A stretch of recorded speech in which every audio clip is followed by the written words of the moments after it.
less than a year, B, 1 to 3 years, C, 4 to 5 years, or D, 6 to 7 years. Is there a phone a friend option on this? What is the perfect bite? That mix of flavors, textures, colors, and aromas that come together in one amazing amuse-bouche.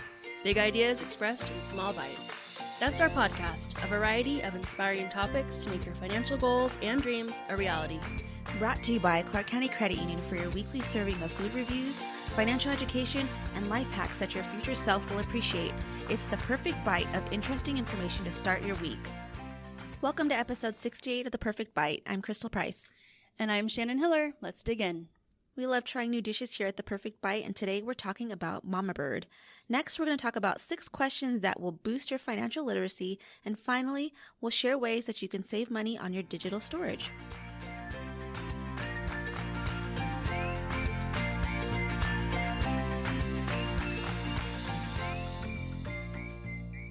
So each week on The Perfect Bite, we'll visit a locally owned Southern Nevada restaurant that we hope you'll try to and will become a new favorite. This week we're sharing a new place that I went to called Mama Bird, not to be confused with my regular Mama Bear persona that I take on all the time. Yeah. Mama Bird. There's 2 locations, one in Summerlin South and one in Southern Highlands. I went to the Summerlin one, and it's really a Southern comfort food place, and I'm kind of on a mission to find like the best chicken sandwich. Oh. And so this one definitely ranked up there. I would give it top 3, honestly, from where I've been looking. So, of course, I ordered the sandwich, and then we ordered the brisket sliders and fried green beans. Plus, my sandwich came with, they called it North and South fries, which was a mix of regular fries and sweet potato fries. Oh. It was really good. And it came with this sauce. They called it the comeback sauce. And it was an aioli. So I'm not having dairy, so I was happy that that's, mayonnaise, not ranch based. Everything else had ranch. And so maybe it's a sauce, but I definitely want to go back. It was really good. The chicken sandwich, crispy perfection. So that's the key ingredient for a perfect. I want it to be like not soggy, but here was the one downside of it though. It came on a potato roll. Okay. Which is notoriously not good at holding up. Like, I don't know. Oh, yeah. So it had like tomato and lettuce and pickles on it. And so after a while I was like, oh, this is getting mashed into each other itself. Yes. Okay. So, but the chicken itself was really good. And, you just got to keep eating it quickly when it gets soggy. So it was about $18. My husband and I shared everything, so we split that up. And then he got those sliders. They were served on an everything biscuit. It's like the everything bagel seasoning, like a savory biscuit. Yeah. And then it did have candied jalapenos and more of a savory biscuit. And then cheese on the brisket, which that's not my personal favorite, but my husband said it was good. And then spicy green beans. Definitely had a kick. I used that comeback sauce again with it. It was really good. Those were about $10. So looking around, I was kind of always checking out, what everybody ordering, like to see what I would get. So the next time I go, I would definitely get the fried dill pickles. And then this dish sounds like such a southern dish to me. My husband said it looked good. Pimento cheese with bacon jam served with saltines and candied jalapenos. Yes. I'm like, anything with saltines, that just sounds like, down home comfort food. But it's just like you're dipping the crackers into the cheese. So more of a appetizer kind of a dip. So they also had salads and barbecue plates, even chicken tenders. So lots of options. And I will definitely be going back. If you have a recommendation for a restaurant or dish for us to try, please send us a message at theperfectbite@ccculv.com. We would love to hear from you.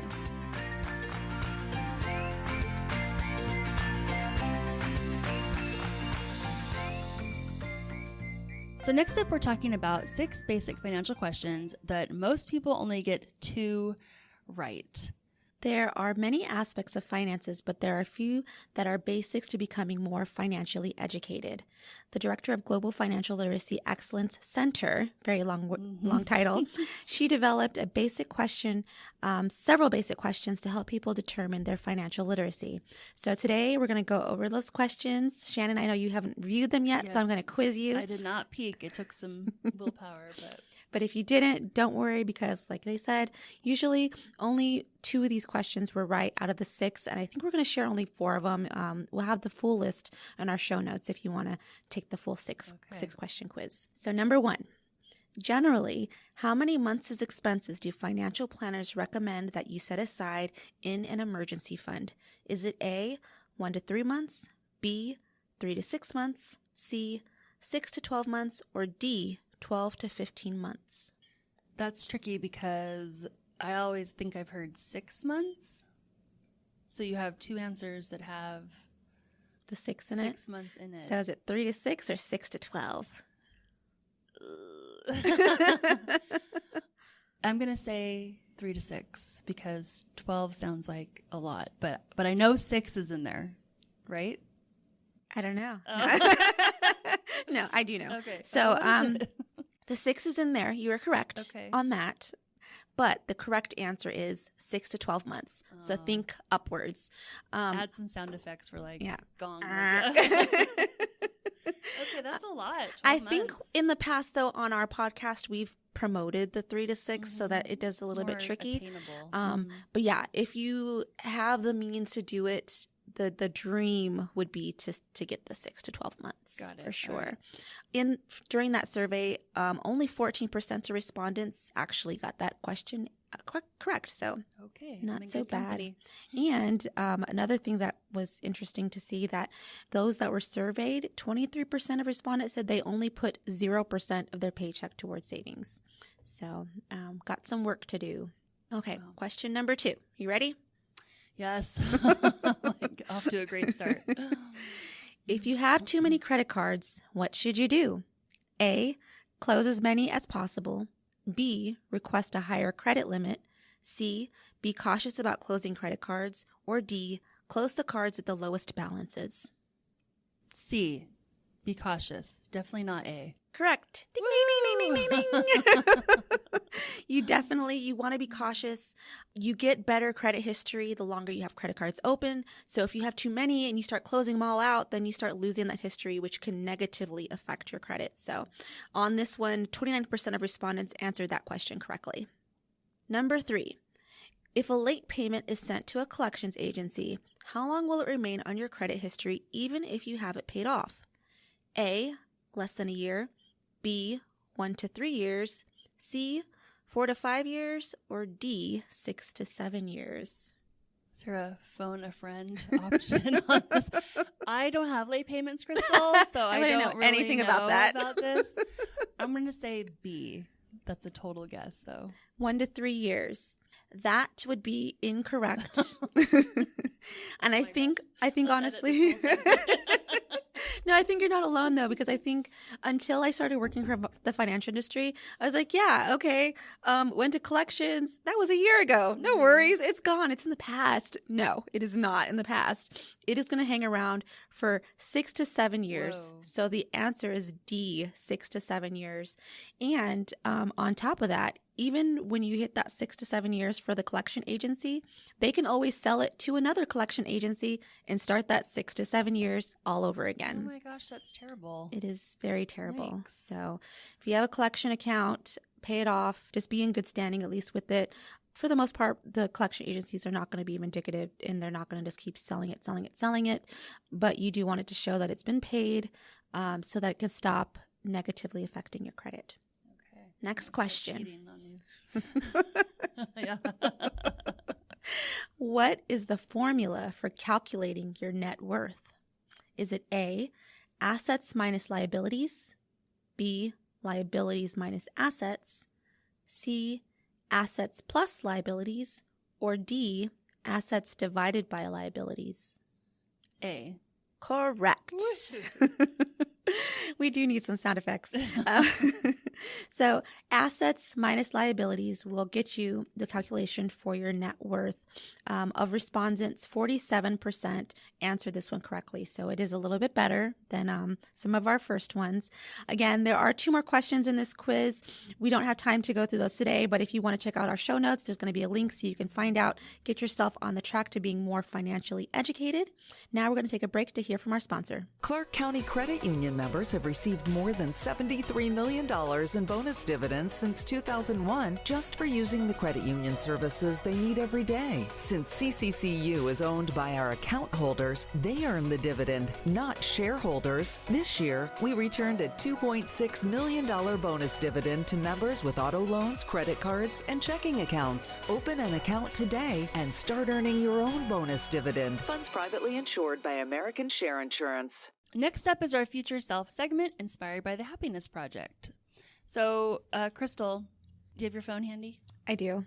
How many photos do you have on your phone? Gosh. And videos? Can thousands you see it? and thousands. I'm going to see it While right you look, now. I'll tell you, I have 34,732 photos and 4,113 videos, and I do pay for the extra storage Oh my goodness. on my phone. But I wonder if I could pay less. So how many do you have? 10,940. So you have a third of mine. I think I just never delete.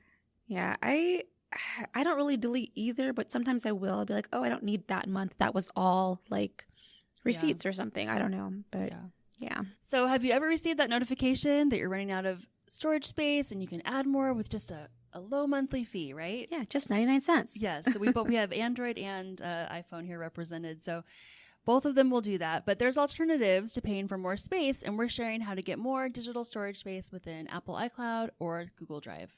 So number one, the first recommendation can be time consuming, but it is worth it. It's simply to take the time to clean out your files.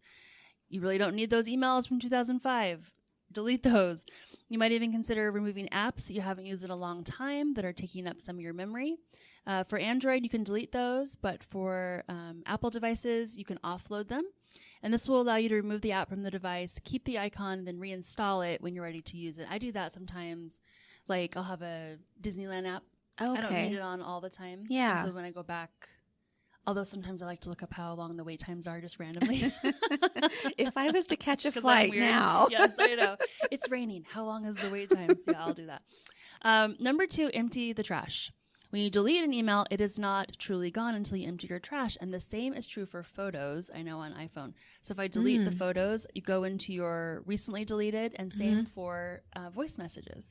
Oh. So I'll delete all my voicemails and then go in and it'll be like, delete them. Like there's a second I wonder if it's the same for level. Android. I'll have to look into I that. don't know. So yeah, it's like, are you really going to delete this? And so it's good that they give you like a layer of protection. Yeah. But sometimes you forget to go in and delete that stuff.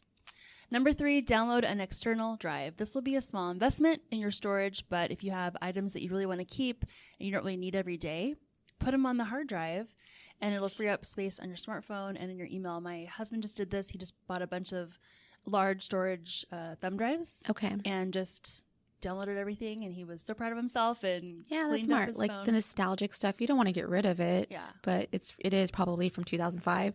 So yeah, okay. Yeah, organize it, whatever. Number five, this is a little bit old school. Print your photos. It can actually help clear up space. If you don't have a photo printer, don't worry. There's many local and online retailers that will print and even make memory books for an affordable rate. I know I do that automatically with my social media. It goes to an app that just produces a little book for me. And Yeah, I you don't talked have to about worry that about before. it. What's it called again? Chat books. Chat books. Not Okay. a sponsor, but yeah, chat books. My kids actually were just looking at them this week. I put them out on a display, and every now and then they just get a whim and they start looking through them and they find when they were little and they're all over my house. And I'm like, that's why I bought them. So don't be annoyed that they're everywhere. But anyway, there's also apps that let you sort through and delete photos that are similar. Like sometimes I'll do a burst photo. So it takes 10 like really quickly. And the app will go through and identify like really similar ones. And it'll ask you to just like swipe really quick. I just searched for like photo cleanup. And there's like a bunch of different apps in there that do that. And some people just set aside a day a week, maybe Sundays, afternoons, slower pace day. Yeah. I'm going to spend a little time and clean up my photos. So another thing that I do is put the photos into folders and sort them by subject. So then I can kind of tell like what I need and what is just extra and then delete the rest. So do you have any other things that you do with your photos? I don't. I'm taking notes. Okay. Yeah. Get in there and, it'll just make your phone, I don't know. We do pay for the family storage, and for us it includes like all the kids and everything, so it's sort of worth it. But if each individual phone was cleaner, I think we wouldn't need so much space. All right. Well, that's it for tips for storage, but let us know if any of you try this and have any other tips for us. We want to hear from you. Send us your financial questions or money topics that you'd like to learn more about, and don't forget any fun local food recommendations. Our email is theperfectbite@ccculv.com. Thank you for listening to this week's episode brought to you by Clark County Credit Union. For additional money management tips and financial calculators, check out our website at ccculv.org. Now that was The Perfect Bite.